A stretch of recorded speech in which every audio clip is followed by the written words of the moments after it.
Halo Sobat Pendidik, jumpa lagi dengan saya Yustinari Sunarti dari Sekolah Victory Plus. Di episode Educating for a Better World kali ini, mari kita bersama-sama belajar lebih dalam tentang mindfulness, serta bagaimana mindfulness dapat mendukung Sobat Pendidik dalam melakukan proses belajar dan mengajar dengan maksimal di sekolah. Mindfulness dapat diartikan sebagai kondisi pikiran dan kesadaran penuh. Di kondisi ini, keadaan pikiran berfokus pada momen saat ini. Hal apa yang terjadi dan dialami saat ini sambil menerima dan mengenali segala pikiran dan emosi yang dirasakan. Mindfulness juga bisa dikatakan sebagai upaya untuk melatih diri dalam memberikan perhatian sepenuhnya atau fully immerse kepada hal-hal yang ada di sekitar kita dengan memberdayakan semua panca indera kita. Dalam dunia pendidikan, mindfulness memberikan manfaat bagi baik siswa maupun guru. Siswa dapat berkembang baik secara akademis, emosional, dan sosial. Selain itu, mindfulness dapat membantu guru dalam meningkatkan kualitas pengajaran yang diberikan kepada siswa dengan menciptakan lingkungan pembelajaran yang optimal. Para guru memiliki peran yang luar biasa penting dalam proses pembelajaran. Mereka tidak hanya mengajarkan ilmu secara teoritis, tetapi juga memiliki tanggung jawab dalam mengajarkan nilai-nilai karakter serta keterampilan lain kepada para peserta didik. Dalam menjalankan peran tersebut, tentu para guru sering mengalami berbagai tantangan atau bahkan kendala yang dapat memicu stres mereka, kelelahan emosional, serta hal-hal lain yang dapat mengganggu kinerja mereka. Menurut apa yang saya pelajari dan pengalaman yang saya alami, emosi itu menular.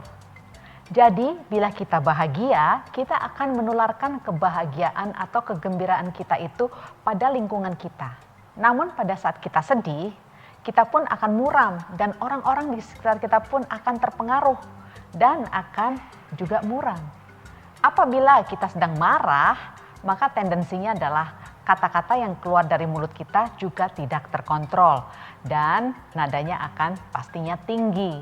Oleh karena itu, mindfulness akan membantu kita mengatur emosi kita, di mana kita akan merasa rileks, dan tentunya emosi kita yang tadinya meledak-ledak atau tinggi itu akan menurun dan akan menjadi lebih tenang bila menghadapi anak-anak didik ataupun teman-teman sekerja atau teman-teman lainnya.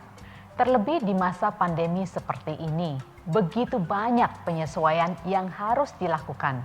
Adaptasi harus dilakukan dengan cepat. Pembelajaran yang kini dilakukan secara daring tentunya menuntut para guru untuk sigap belajar mengenai segala kebutuhan yang harus dipenuhi, mulai dari metode mengajar, materi yang disampaikan, dan juga penggunaan teknologi yang tentunya membutuhkan penyesuaian. Hal ini dapat menjadi tekanan yang mungkin secara tidak sadar dirasakan oleh sobat pendidik semua, dan sewaktu-waktu dapat meledak menjadi amarah yang dapat membuat para siswa kurang nyaman dalam belajar. Oleh karena itulah dibutuhkan mindfulness, kesadaran penuh akan kondisi saat ini. Dengan latihan mindfulness yang teratur, kita dapat lebih mengenal diri serta mampu mengelola kondisi emosional kita dengan lebih baik. Para sobat pendidik dapat lebih fokus dan lebih responsif terhadap kebutuhan-kebutuhan para peserta didik sehingga kita mampu mengelola perilaku mereka dengan lebih efektif. Dengan demikian, lingkungan pendidikan yang optimal dan iklim kelas yang kondusif dapat terwujud. Manfaat mindfulness secara umum adalah untuk kesehatan mental kita, karena kita akan lebih tenang dan mampu mengenal kondisi emosional yang kita sedang alami. Kesehatan fisik dengan kesehatan mental yang baik, tentunya kesehatan fisik juga akan terpengaruh dan akan berada dalam kondisi yang baik dan kita terhindar dari psikosomatis. Dan mindfulness ini juga mendukung hubungan atau relasi yang baik dengan orang-orang di sekitar kita yang kita cintai ataupun teman-teman kita. Mindfulness juga bisa meningkatkan kinerja atau produktivitas. Dan terlebih lagi, kita juga akan bisa meningkatkan rasa syukur akan apa yang kita alami dan apa yang kita punyai, sehingga memberikan rasa bahagia. Selalu ingat bahwa sebelum seorang pendidik mampu mengelola atau mengatur kelas, pendidik tersebut harus mampu mengelola dan mengatur dirinya sendiri. Untuk mengetahui lebih lanjut tentang mindfulness, ikuti terus video-video selanjutnya di channel ini dengan subscribe, like, serta share bila dirasa bermanfaat. Sampai jumpa di episode selanjutnya. Terima kasih.